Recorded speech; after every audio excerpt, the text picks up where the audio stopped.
Jason Lewis here, and today we're going to be working on the Jeep again. This one's going to be a quickie on some fine tuning on the suspension bits here. And then I'll take you for a drive on the freeway and tell you about daily life with 37-inch tires. And do a little bit of off-roading. But first, back to the side yard for some wrenching.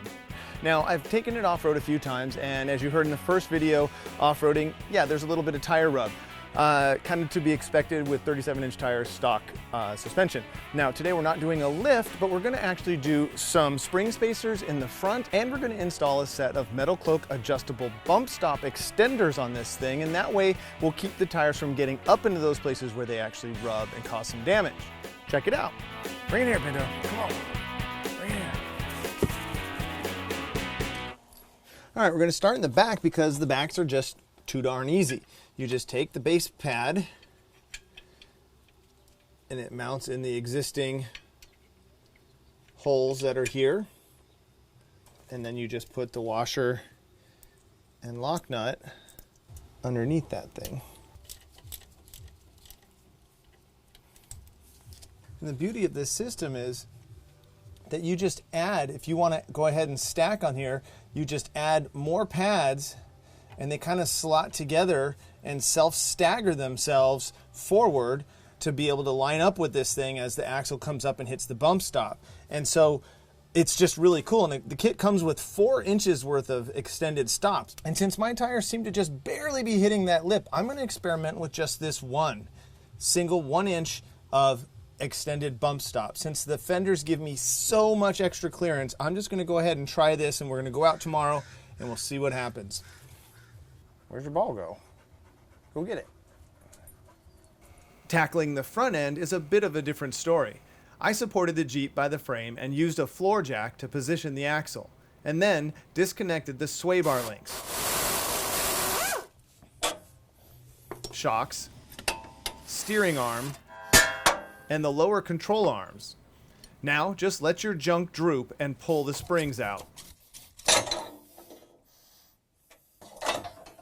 To install the Metalcloak bump stop extenders, put one in place and punch a mark in the center. Now drill a hole in the perch and you're ready. So you leave the stock isolator in place. There's a little indent in this little spacer for that. Throw that up in there. Throw the spring there. I'll get the spring in place. Rotate that around until it seats. There we go. Slide the bump stop extender into place and bolt it down. Okay. I'm going to experiment with 1 inch at all 4 corners for this next run. Then just reattach all of the stuff you undid a few minutes prior and you're good to go.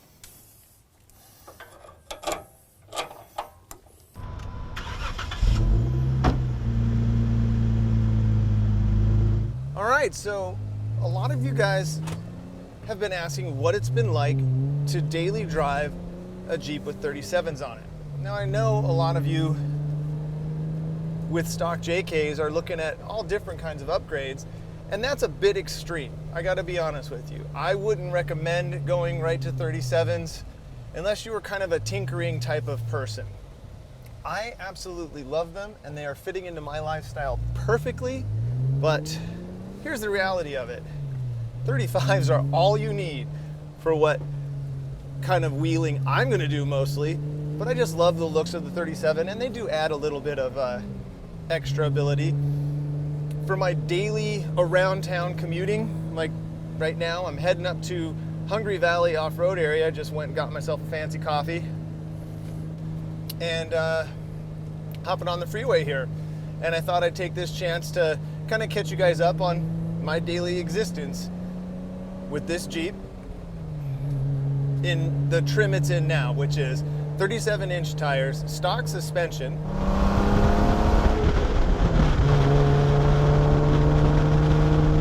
this is pretty much my normal existence. I happen to be going up to Hungry Valley Off-Road Park today, which is kind of cool because I'm scouting a location for a future shoot for one of the web shows I work on, and that's really awesome. Now, this is kind of a good example of the daily grind I do with the Jeep. Bumper to bumper traffic, you know, this just happens to be going up the I-5, the Grapevine that they call it up here. And this is a good example of what me and the Jeep do on a daily basis. And with the 37-inch tires, this thing is fantastic. I actually don't have a problem at all with it. It feels great. It doesn't drive really any differently. I'm really glad that I changed the gear ratio. So the 37-inch tires with the 488 rear gear, or actually front and rear gear, feel just about like the Jeep did stock. These things just aren't fast or sporty at all. So it kind of just feels just like that. Now here, I'm climbing this hill, I'm going about 55, and the Jeep pulls 5th gear, no problem. If I could be going 65, it would probably still pull 6th gear. So it kind of gives you an idea that it doesn't lug, it doesn't drag itself around like it has huge tires on it. It still feels fairly normal. I'm very pleased with the thing. Now, to a lot of the new Jeep owners or JK owners in particular, I'm noticing you guys are asking, you know, what it's like to have 37s on and drive around. And, you know, I honestly don't have a problem with it at all. Would I recommend that to a newbie, to a new person that doesn't have any mechanical experience? No, I wouldn't at all recommend this route to go. I would say stick with, you know, 33s are great and they require very little work on your Jeep to get them to fit. 35s are as big as you really need to go. And you could do that with, again, a little bit of trimming and a little bit of tweaking on your Jeep, and there's no reason to go any bigger. Am I happy that I went 37s? Absolutely. I like it. Every time I still walk up to this thing, I still kind of go, yeah, it looks awesome. Another group of you guys were interested in how I like the exhaust, the Flowmaster exhaust on this thing, now that I've had it on here for quite some time. And here I am. I'm 5th gear going 70-ish right now. And people were wondering if there was a drone or some sort of loud cockpit noise. And make no mistake, this is a loud exhaust. So you definitely, if you're putting this on your Jeep, you're wanting to make your Jeep loud. So it is noticeably loud. I know you can hear it. I got a mic in right here, and you can kind of see what the sounds are like. There's no drone at all. I have zero problems with this thing. Here, let's grab 6th gear. So we're going 65, 6th gear. Let me be quiet for a second. You can listen to the interior resonance.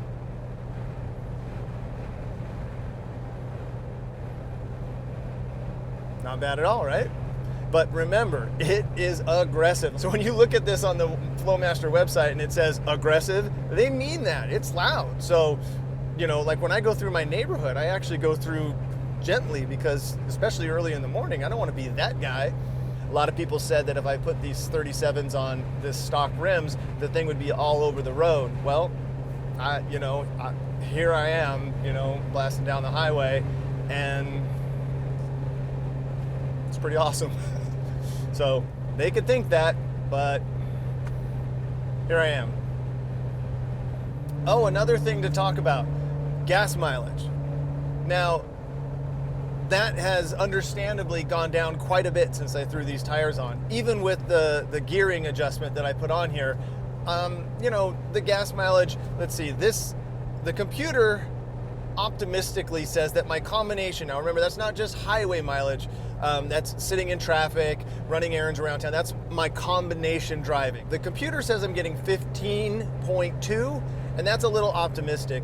I've actually done the math myself, and it hovers around 14.6 all around combo driving, miles per gallon with the 37s and 488 gears. So that's just some hard data for you guys on what it's like to live with these tires right now.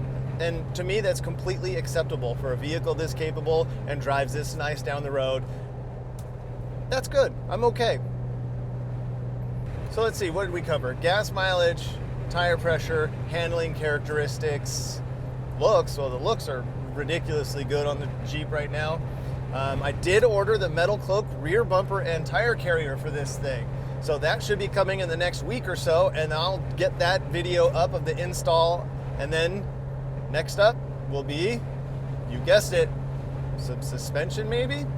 We'll see. Let's get some off-roading under our belts.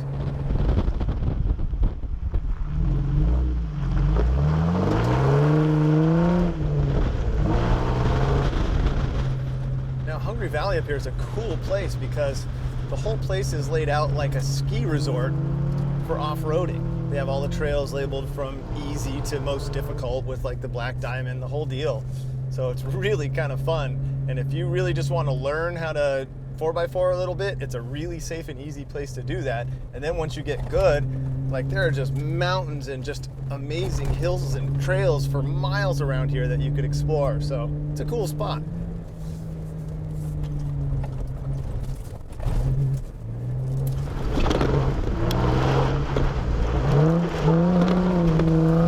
Oh my gosh, that's the first time I've actually let the Jeep just completely step out sideways. And that was a heck of a lot of fun. Here's our first stop, the four-wheel drive practice area. Lots of cool things to do in here, but check out how great the Jeep looks with the front spring spacers in and sitting level again. I decided to try the frame twister, and like the instructions on the sign said to do, I got out and looked serious for a moment. But I made an interesting discovery about 20 feet into the obstacle. Since adding that few inches of travel to the front of the Jeep, the back end now articulates enough to wedge the rear tire into the wheel well and bumper, stopping it dead in its tracks, which never happened before, even with the added 1-inch Bumpstop extender in place. Looks like I'll need to add more there.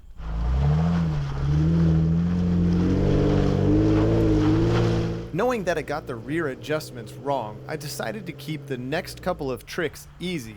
This is the step climb. And we'll just stay in first gear and just creep our way up this thing.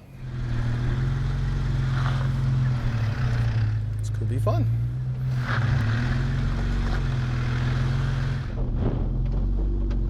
Just creeping our way in here. This thing is just kind of creepy crawling its way right up this thing.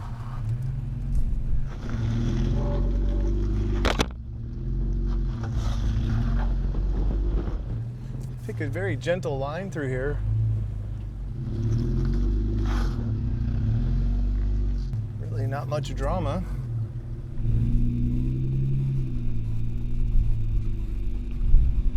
All right. That was awesome. Super easy. Woohoo! That's not so bad. I know that's the easiest obstacle, but this is fun.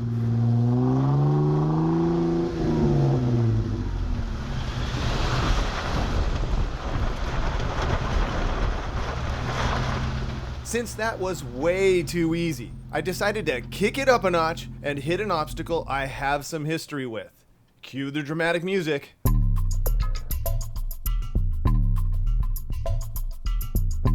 These stupid low cement tubes trapped me and my WJ a few years ago.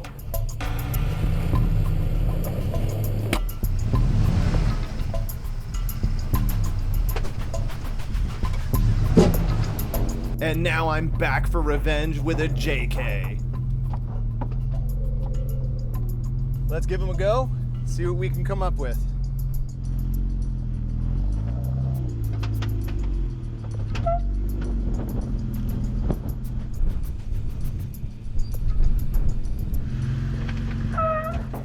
Okay, a little nervous about the flex coming up right there.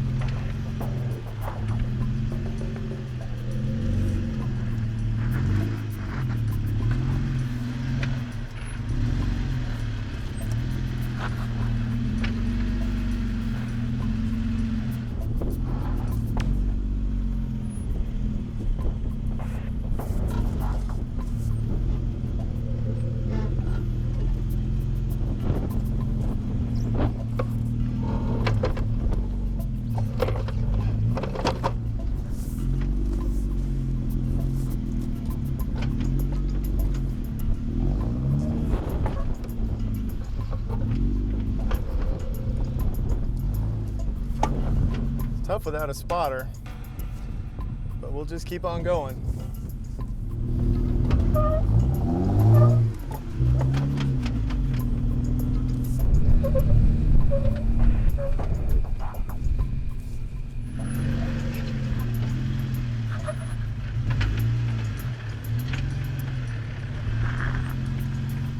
Yeah, buddy. All right.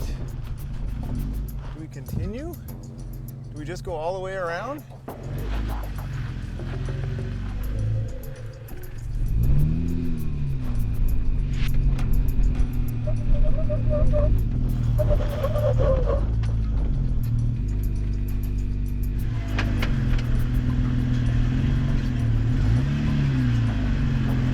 After cleaning those pipes, I celebrated with a bit of victory hot dogging.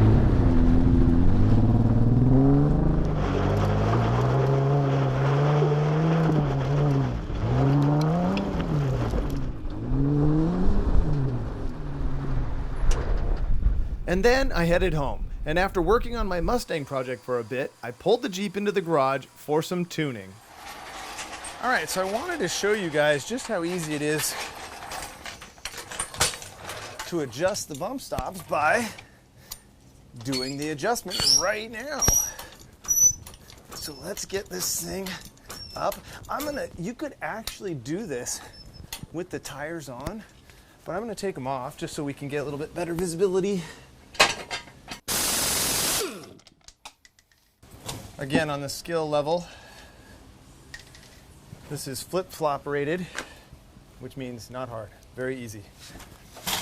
Let's get this out of the way. Once the tires are off, adding a bump stop is as simple as tightening these 4 screws in place, on both sides of the axle, of course. All right, that took all of about literally 5 minutes to do. It's a little crazy. Now all I had to do was bolt the tires back on and go test it out in the wash down the street.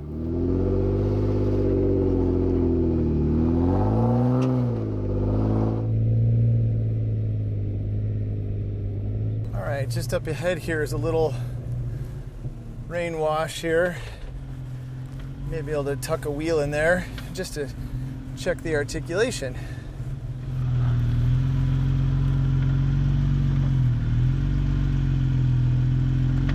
And sure enough, boom, hitting the bump stop. I know this is not extreme, but it's a quick test, and I like the direction it's going.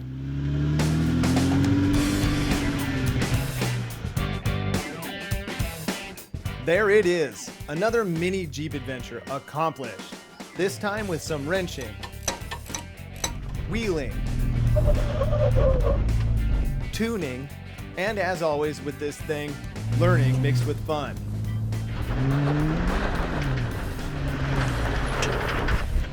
Thanks for watching. Don't forget to subscribe to the Autoedit YouTube channel if you haven't yet, or hit the like button if you would be so kind. And until next time, I'm Jason. Enjoy your drive.